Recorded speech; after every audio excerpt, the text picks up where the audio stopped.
I mentioned how I got in touch with open source.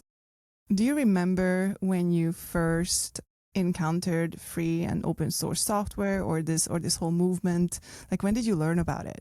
Yeah, I think I encountered it before I had a name for it. Like I used to mess around with like Perl and a few other like early language. I learned to code in BASIC, which was basically open source, and then really got into web development. So HTML as a open source kind of language.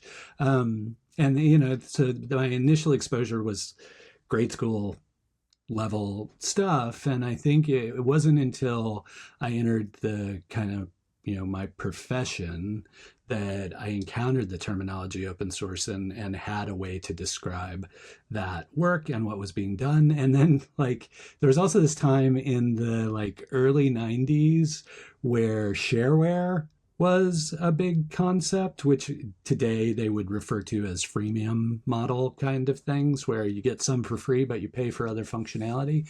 And so in many ways, that was also kind of touching on conceptually open source kind of technology, because they'd often allow you to, tweak the code to make the products do what you wanted them to do. But it wasn't until I was working for an established company that was building proprietary software, but had some open source templating and coding structures associated with the product. So that would have been mid to late 90s at that point where I very first encountered it. And then throughout my career here, Portland at a time, especially near the turn of the century, was really a hub of open source activity. We were a longtime host of O'Reilly's OSCON convention. We had, Ward Cunningham, the guy who created the wiki, is a Portland person. Linus Torvalds has lived here off and on. And we had, some significant folks from the Python community and the R community and like stuff like that. So like it's always kind of been immersed in our community in an interesting way. And I was really drawn to become more active in the community.